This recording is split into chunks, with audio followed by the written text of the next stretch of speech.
Hello प्यारे बच्चों, मैं स्वागत करता हूं आपको अपने YouTube channel Angad Maurya official में। तो फ्रेंड, आज की इस वीडियो में मैं सॉल्व करने वाला हूं अभ्यास 7 का आई। देखिए, इसके जो पिछली वीडियो हैं यानी कि इनके जो पीछे अभ्यास की वीडियो हैं मैंने सॉल्व करा के प्लेलिस्ट में डाल दी है।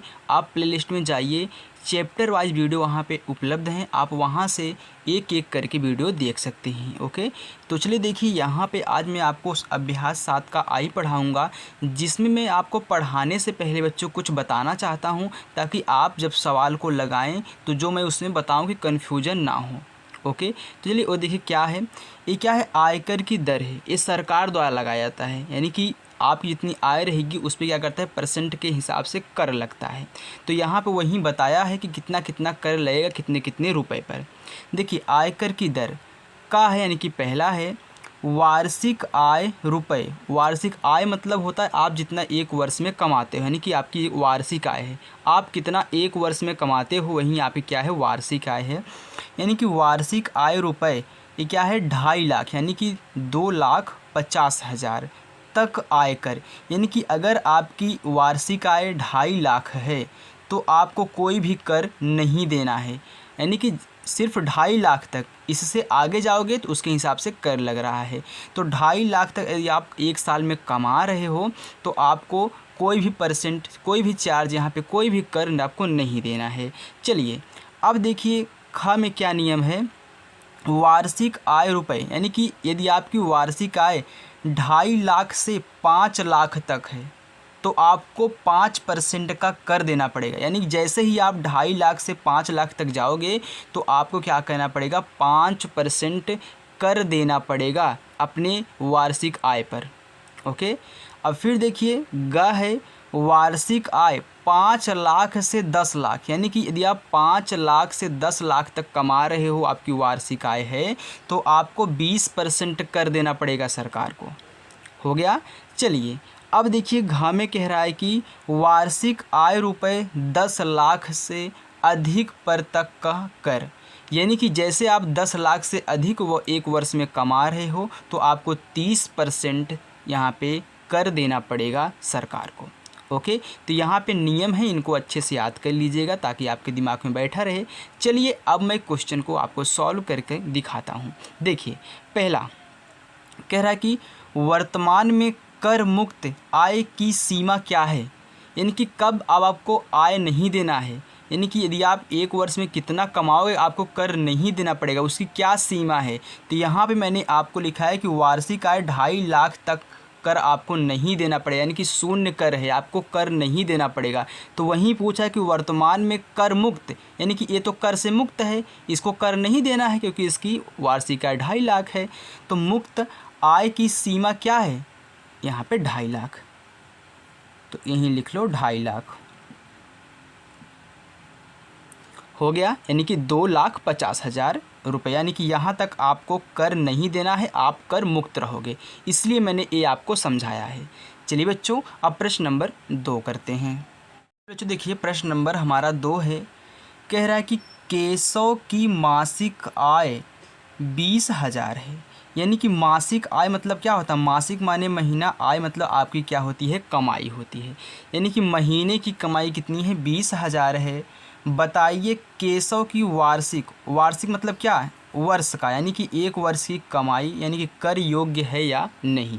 तो सबसे पहले मुझे ये ज्ञात करना होगा कि एक वर्ष में कितना कमा रहे हैं। यदि आप एक महीने का 20,000 कमा रहे हो तो एक साल में कितना कमाओगे। तो हम जानते हैं कि एक वर्ष में कितना माह होता है बच्चों, एक वर्ष में 12 माह होता है। यदि आप एक माह में इतना कमा रहे हो, मानते हैं कि आप एक माह, माह माने महीना होता है, एक महीने की कमाई आपकी कितनी है, 20,000 रुपये है, तो आप 12 माह में कितना कमाओगे, 12 माह में तो 12 से इसमें गुणा कर दो, 12 गुणे 20,000 तो कितना जगह, 12 दूनी 24, 1 2 3 4 0, 1 2 3 4 0, यानी कि 2,40,000 एक वर्ष में कमाओगे, यानी कि 12 माह का मतलब 1 वर्ष, तो यानी कि 1 वर्ष में आप कितना कमाओगे 2,40,000 रुपये।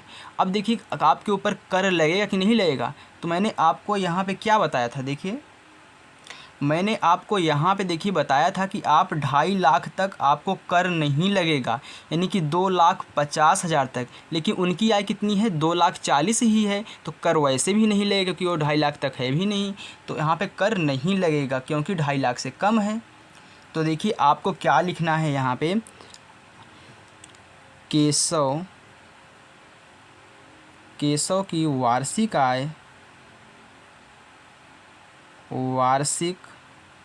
आय कर योग्य नहीं है। क्यों नहीं है? क्योंकि 2.5 लाख से कम है, 2.5 लाख तक भी नहीं लग रहा है। अगर 2.5 लाख भी होता तब भी नहीं लगता, 2.5 लाख से ऊपर जाओगे तब कर लगता है। तो इनकी तो 2,40,000 है। ओके, तो कम है ना। चलिए अब मैं प्रश्न नंबर 3 की तरफ चलता हूँ।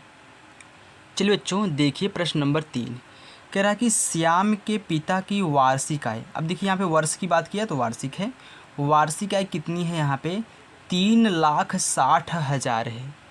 यदि रुपये 2,50,000 तक की आयकर मुक्त है, यानी कि इतना तक क्या है आय आपको, यानी कि कर आपको नहीं देना है, तो 5% की दर से उसे कितना आयकर देना पड़ेगा, यानी कि 2.5 लाख। ये क्या है 2,50,000 का मतलब होता है 2.5 लाख, यानी कि 2.5 लाख तक आपको कर नहीं देना है। मैंने आपको शुरू में ही बताया था और इसमें दे भी दिया है कि आप क्या हैं आयकर से मुक्त हैं।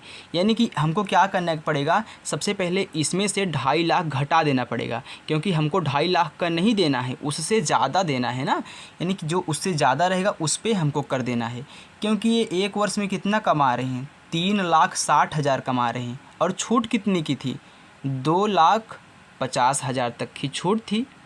तो हमको क्या करना पड़ेगा यहाँ पे, इसमें से इसको घटा देना पड़ेगा। तो मैं लिखूँगा, ऐसे लिखना है ताकि एग्ज़ाम में आपको यहाँ पे नंबर मिले। लिखना है वार्षिक आय, वार्षिक आय, वार्षिक आय कितनी है 3,60,000 रुपये क्या है वार्षिक आय है। अब कर मुक्त आय क्या है, कर मुक्त या फिर मुक्त कर आय क्या है, कर मुक्त आय कितनी है 2.5 लाख, यानी कि 2,50,000 रुपये है। तो आपको कर कितना देना पड़ेगा, यानी किस पे कर देना है, तो यहाँ पे मैं लिखूँगा कर योग्य आय, कर योग्य आय, यानी कि वह आय जिस पे आपको कर देना है जो कर लायक है। तो आपको क्या कहना है यहाँ पे 3,60,000 में से घटा देना है 2,50,000। तो जैसे ही आप 3,60,000 में से 2,50,000 घटाओगे तो आपका आंसर कितना आएगा, चलिए मैं यहाँ पे घटा के दिखा देता हूँ। तो 3 लाख कितना हो गया 60,000, इसमें से घटाना है 2,50,000, कितना आएगा 0 0 0 0, 6 में से 5 गए 1, 3 में से 2 गए 1, यानी कि 1,10,000। तो 1,10,000 रुपये पर आपको क्या कहना है कर देना है, और कितना कर देना है 5%। कितना 5%, मैंने आपको शुरू में भी दिखाया था कि 5% लगता है 2.5 लाख से 5 लाख तक, यानी कि 2.5 से 5 के बीच में है। तो इस पर आपको क्या देना पड़ेगा, कर देना पड़ेगा। क्यों? क्योंकि आप इतना 2.5 लाख से ज़्यादा हो, तो इसका 5% निकाल दो। तो यहाँ पर लिखूँगा दे आयकर, यानी कि जो हमको आय देनी है वहीं क्या है दे आयकर है। तो कितना 1,10,000 का 5%। तो कैसे निकालते हैं 5%, पहले ऐसे लिख लो 1,10,000 लिख लो, का मतलब गुणा, 5% का मतलब 5/100 होता है। तो 00 से 00 कैंसिल हो गया। अब गुणा करा लो, कितना आया, मैं यहीं पे गुणा करा रहा हूँ पे, कितना बचा 1,100, यानी कि 1,100 गुणे 5 कितना हो जाएगा 11×5 55 कर देंगे और 00 बढ़ा देना है, यानी कि 5,500 रुपये आपको क्या देना है यहाँ पे कर देना है। तो ये आपका आंसर हो जाएगा। ओके, तो चलिए अब मैं प्रश्न नंबर 4 की तरफ चलता हूँ। चलिए बच्चों यहाँ पे देखिए हमारा प्रश्न नंबर 4 है, कह रहा है कि जीएसटी से आप क्या समझते हैं? देखिए जीएसटी की यहाँ पे थोड़ी सी परिभाषा के रूप में थोड़ा सा बड़ा सा है। सबसे पहले मैं उसको लिख लेता हूँ, देन आपको समझा दूँगा। ओके, चलिए देखिए मैं लिखना शुरू करता हूँ। तो चलिए बच्चों यहाँ पे देख लीजिए जीएसटी से आप क्या समझते हैं, यानी कि जीएसटी किसे कहते हैं। देखिए 1 जुलाई 2017 को पूर्ववर्ती अप्रत्यक्ष कर क्या है? यह एक अप्रत्यक्ष कर है जीएसटी। जैसे उत्पाद कर, ये सब क्या है? अप्रत्यक्ष कर हैं। उत्पाद कर, सेवा कर तथा अन्य राज्यों द्वारा लगाए गए बिक्री कर को समाप्त करके, यानी कि जो इस पे कर लगाया जाता है, उत्पाद पे, सेवा पे जो कर लगाया जाता था उसको समाप्त करके सरकार ने एक नया क्या लाया है? नियम लाया, यानी कि एक अप्रत्यक्ष कर लाया है जिसे हम जीएसटी के नाम से क्या कहते जानते हैं। तो जीएसटी का फुल फॉर्म होता है गुड्स एंड सर्विस टैक्स, इसी के नाम से हम इसको जानते हैं। तो यही क्या है? हमारी जीएसटी है। ओके, यानी कि इन सभी करों को समाप्त करके एक ऐसा कर लाया गया जिसे हम जीएसटी बोलते हैं, जो हमारा क्या है? जीएसटी 18% है। ओके, बात समझ में आ गई। तो चलिए अब मैं प्रश्न नंबर 5 की तरफ चलता हूँ। देखो जो प्रश्न नंबर 5 है, कह रहा है कि एक जोड़ी सैंडल का मूल्य कितना है? 1000 है, 1000 रुपया है। यदि उस पर 18% की दर से जीएसटी, यानी कि जीएसटी कितना है? 18% है, देना पड़ता है, तो सैंडल खरीदने पर ग्राहक को कुल कितने रुपए देना पड़ेगा? यानी कि सैंडल 1000 का है और इसी 1000 पे हमको 18% और जीएसटी लगा के देना है। तो कह रहा है कि ग्राहक को, दुकानदार को कितना रुपए देना पड़ेगा, यानी कि ग्राहक जो है दुकानदार को कितना रुपए देगा। एक तो सैंडल 1000 की है और इसी पे 18% चार्ज भी लग रहा है, यानी कि जीएसटी भी लग रही है, तो वो भी हमको देना पड़ेगा। तो मैं कितना रुपए उनको दूंगा? यानी कि 1000 दूंगा और 18% जीएसटी भी दूंगा, तो कितना रुपए हमको टोटल देना पड़ेगा? तो देखिए ऐसे लिखना, सैंडल का मूल्य, सैंडल का मूल्य कितना है? 1000 रुपये है। सैंडल का मूल्य कितना है? 1000 रुपये है। जीएसटी कितना है? जीएसटी, यानी कि जीएसटी आपकी कितनी है? 18% है। तो अगर मैं 18% यहाँ पे जीएसटी निकालूँ 1000 पर, तो कितना हो जाएगा? 1000 का 18%, तो निकाल लीजिए 1000 गुणे 18% का मतलब होता है 18/100। तो 00 से 00 कैंसिल हो गया, यहाँ पे कितना बचा? 10 गुणे 18, तो 18 गुणे 10 कितना हो गया? 180 रुपये क्या लग रहा है? यही हमारा क्या है? 18% जीएसटी का चार्ज है, यानी कि हमको 180 रुपये और दुकानदार को देना पड़ेगा। तो मैं यहाँ पे लिखूँगा दुकानदार को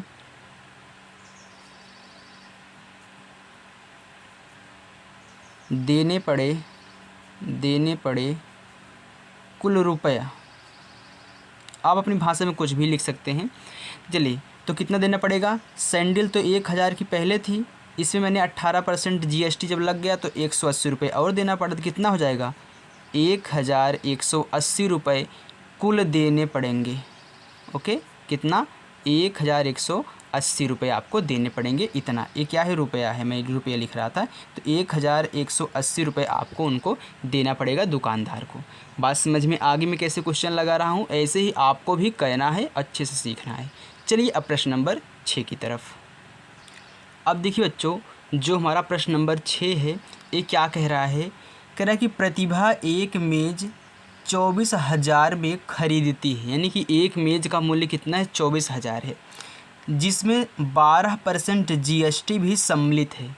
यानी कि ये जो 24,000 उन्होंने दुकानदार को दिया है, जो 24,000 में ख़रीदा है, उन्होंने 12% इसमें जीएसटी मिला के टोटल, यानी कि कुल दिया है।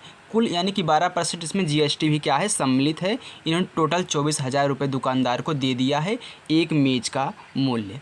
कह रहा है कि मेज़ का अंकित मूल्य क्या था, यानी कि मेज़ का मूल्य क्या था, यानी कि जो मिलाने 12% मिलाया होगा तो 24,000 हुआ होगा। लेकिन जैसे मैं इसमें किया था ना कि पहले 1000 में दे रहा था, तो यही पूछा है कि उसका पहले मूल्य कितना था, यानी कि जीएसटी निकालने के बाद मूल्य कितना था। चलिए तो मैं उसको ज्ञात करता हूँ, इनका रियल मूल्य क्या है। यहाँ पे 12% जीएसटी लग रही है इसको निकाल करके, तो मैं कैसे निकालूँगा देखिए।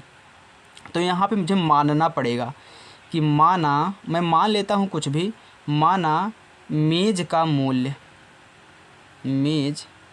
का अंकित मूल्य मान लो ना, अंकित मूल्य कितना है, 100 रुपया है। मैंने मान लिया कि उन्होंने 100 रुपये में मेज़ का अंकित मूल्य रहा होगा। 100 रुपये अंकित मूल्य था ना, तो जीएसटी कितनी है, जीएसटी देखिए ये रियल नहीं है लेकिन मैंने मान रखा है। जीएसटी कितनी है आपकी, 12% है ना। चलिए मैं इसकी जीएसटी निकाल देता हूँ, यानी कि 100 का 12% कितना होगा, 100 गुणे 12/100 कितना होगा, 12 रुपये ही हुआ ना, क्योंकि 100 से 100 कैंसिल हो गया, तो 12 रुपये आपको जीएसटी देना पड़ा। यानी कि मेज़ का विक्रय मूल्य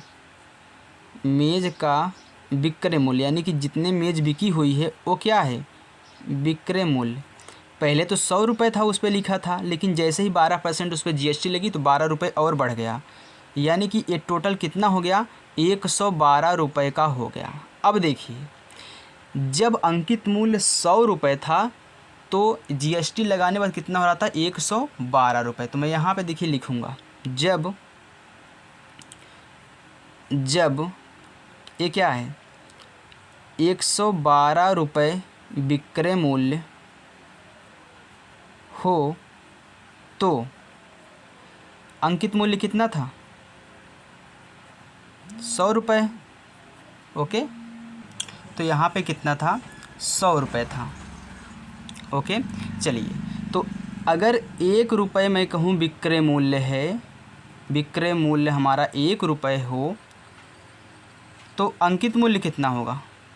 अगर मैं कहीं 1 रुपये है तो अंकित मूल्य कितना होगा, यहीं 100 में इसका 112 का भाग करा दो, इतना रुपये होगा। अच्छा अगर मैं कहूँ कि हमारा जो विक्रय मूल्य 24,000 है, 24,000 रुपये हो क्या, विक्रय मूल्य। ये अगर मैं बी लिख के 0 लिखूँ तो विक्रय है, ये क्या है, विक्रय मूल्य है। तो अंकित मूल्य कितना होगा, अंकित मूल्य कितना होगा। तो मैं क्या करूँगा, ये जो हमारा 100/112 है इसमें मैं 24,000 का गुणा करा दूँगा। ओके, तो चलिए मैं इसको काट लेता हूँ। काटिए, देखिए 2 से काटिए तो 2 पचे 10, 2 छके 12, इसको 2 से काटिए, 2 एकन्नम 2, 2 दूनी 4 और 3 जीरो बढ़ा दो। फिर देखिए 2 दूनी 4, 2 अट्ठे 16, फिर काटिए, 2 छके 12 होगा ना, 2 छके 12, एक क्या है 6 है, 2 छके 12, फिर 3 जीरो बढ़ा देंगे, फिर 2 से कटेगा, 2 एकन्नम 2, 2 चौका 8, फिर देखिए 2 त्याई 6, कितना आ गया, 3,000 आ गया। अब देखिए यहाँ पर मैं सबसे पहले ऐसे लिख लेता हूँ, 100/14 गुणे कितना, 3,000। ओके, अब मैं इसका इसमें गुणा करा लूँगा। जब गुणा कराऊंगा तो कितना होगा, 100 गुणे 3,000/14, क्योंकि ऊपर ऊपर गुणा हो जाएगा। ये पूरा कितना हो गया, 3 लाख हो गया, क्योंकि 5 जीरो है ना, 3 लाख हो गया बटा कितना, 14। अब मैं इसमें भाग करा लूँगा, जो हमारा आंसर आएगा वही क्या है, टोटल उसका अंकित मूल्य है। चलिए भाग कराता हूँ, तो भाग दीजिए, 1 2 3 4 5 जीरो, कितना हो गया, 3 लाख हो गया। चलिए अब देखिए 30 में कितनी बार जाएगा 14 का पहाड़ा, 14 दूनी कितना होता है, 28। तो यहाँ पे देखिए 28 आ गया, घटा दीजिए तो यहाँ पे 10 हो जाएगा, 10 में से 8 गए 2, 2 में से 2 बाई कितना आ जाएगा, यहाँ पे 0, यानी कि कैंसिल कर देंगे, क्योंकि यहाँ पे 2 बचा, हमने यहाँ पे उधार दे दिया था, हो गया। अब यहाँ से 1 जीरो उतार लो, हमने 1 जीरो उतार लिया। अब 14 का पहाड़ा 20 में कितनी बार जाएगा, 14 1 14 ही जाएगा ना, क्योंकि 20 से ज़्यादा नहीं होना चाहिए। तो 14 1 कितना हो गया, 14 हो गया। चलिए अब फिर देखिए यहाँ पे कितना जाए, 10 हो जाएगा, उधार लेंगे तो यहाँ पे 10 में से 4 गए कितना आ जाएगा, 6। यहाँ पे 1 बचा, 1 में से 1 गए कितना, कैंसिल। फिर यहाँ से ए वाला 0 उतारिए, 1 तो उतर गया, ए वाला 0 उतर गया। चलिए कितना हो गया 60। तो 14 का पहाड़ा पढ़िए 60 से ज़्यादा ना हो। तो 14 28 34 42 14 चौके 56 14 25 70 ज़्यादा हो जाएगा। 14 चौके 56 कितना हो गया 56 हो गया। बचा कितना यहाँ पे देखिए उधार ले लेंगे 10 हो जाएगा। 10 में से 6 गए 4 आ गया। यहाँ 5 बचा 5 में से 5 गए 0 यानी कि कैंसिल कर देंगे। फिर ए वाला 0 उतारेंगे यहाँ पे 40 हो गया। तो 14 का पहाड़ा पढ़िए 14 दूनी 28 34 42 ज़्यादा हो जाएगा। फिर 14 दूनी कितना हो जाएगा 28। यहाँ से उधार लेंगे 10 हो गया। 10 में से 8 गए 2 बचा। यहाँ पे देखिए 3 बचा क्योंकि उधार दे दिए थे। 3 में से 2 गए 1 कितना हो गया 12। फिर ए वाला 0 उतार लो तो कितना हो गया 120 हो गया। फिर 14 का पहाड़ा पढ़िए तो 14 28 34 42 14 चौके 56 14 25 70 54 84 64 98 14 अट्ठे 112। तो 14 9 126 ज़्यादा हो जाएगा 14 अट्ठे 112 कितना हो गया। यहाँ से उधार लेंगे 10 10 में से 2 गए कितना हो जाएगा 8। फिर यहाँ पे 1 बचा 1 में से 1 गए कैंसिल। फिर कैंसिल देखिए यहाँ पे 8 बचा ना। अब यहाँ पे 0 नहीं बचा है तो हम दशमलव बढ़ा लेंगे। दशमलव के 2 अंक तक ले जाएंगे। यहाँ पे 0 आ गया। दशमलव जैसे यहाँ पे बढ़ाएं 0 आ गया। तो कितनी बार जाएगा 80 में तो 14 25 70 हो 14 84 ज़्यादा हो जाएगा। 14 25 70 कितना बचा यहाँ पे 80 में से 70 घटाएंगे 10 बचेगा। फिर हमें दशमलव बढ़ाया यहाँ पे 0 उतार लेंगे। तो 14 25 70 14 84 64 98। तो 64 58 14 अट्ठे 112 ज़्यादा हो 64 कितना जाएगा यहाँ पे 98। तो कितना जाएगा 100 में से 98 जाएगा तो 2 बचेगा। तो आपको यहीं पे छोड़ देना है। दशमलव के 2 अंक तक यहाँ पे छोड़ देना है। तो कितना आया 21 42 8.57। तो यहाँ पे लिख दो। देखिए आंसर आपका आ जाएगा 21 42 8 8.57। ए आपका क्या हो गया यहाँ पे अंकित मूल्य हो जाएगा कितने का यहाँ पे 24,000 का। ओके बच्चों, तो ए आपका क्या हो गया आंसर हो गया। मैंने इसमें भाग कराया इसमें इससे भाग कराया इतना आंसर आया। यहीं आपका क्या है अंकित मूल्य है अंकित मूल्य। ओके तो चलिए अब नेक्स्ट क्वेश्चन हमारा लास्ट 7वां। चलिए बच्चों प्रश्न नंबर 7 देखिए क्या कह रहा है। कह रहा है कि विशाल ने अपने जन्मदिन पर अपने 20 मित्रों को होटल में भोजन पर आमंत्रित किया। यानी कि विशाल ने अपने जन्मदिन पर 20 मित्र यानी कि अपने 20 मित्रों को भोजन के लिए होटल में आमंत्रित किया है। ओके तो भोजन के लिए आमंत्रित किया।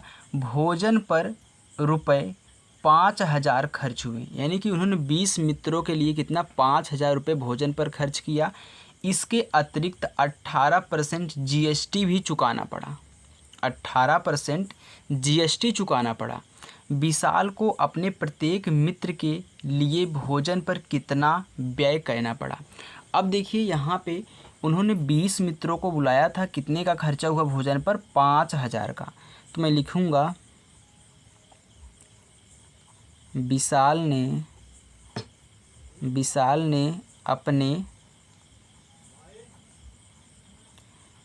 20 मित्रों पर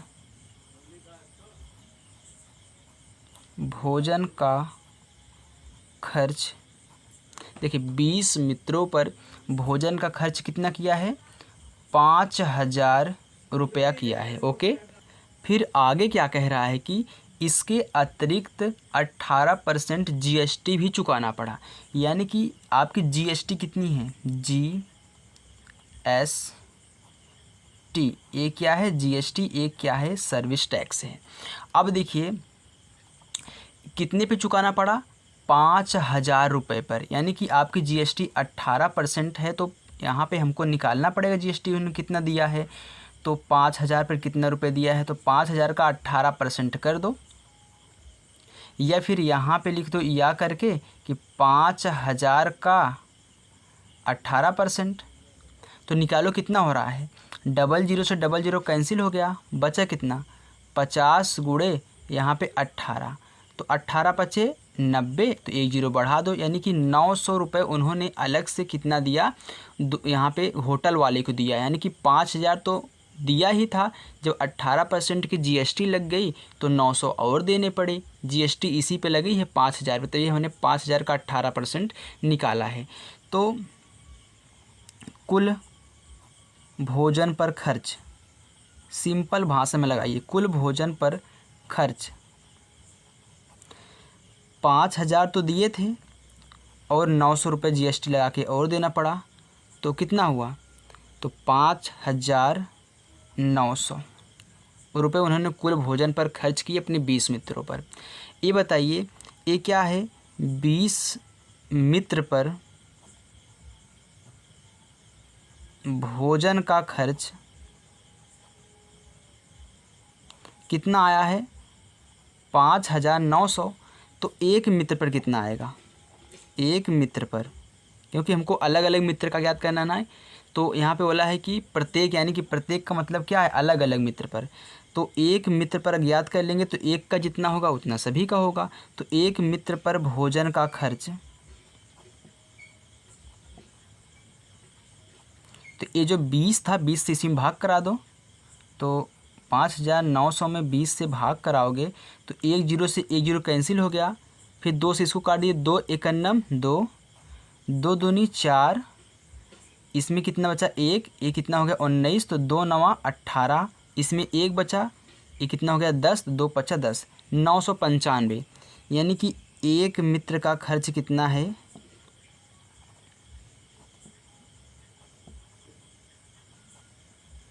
295। क्या, यानी कि उन्होंने एक मित्र पर सिर्फ 295 रुपये खर्च किए हैं। तो 20 मित्रों का यहाँ पे जोड़ोगे तो आपका 5900 आएगा। और यही हमसे पूछा था कि प्रत्येक मित्र का क्या है, तो प्रत्येक मित्र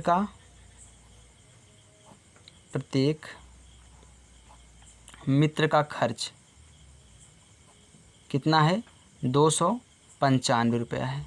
ये आपका आंसर हो गया। तो हमें आशा है कि बच्चों आपको ये वीडियो पसंद आई होगी।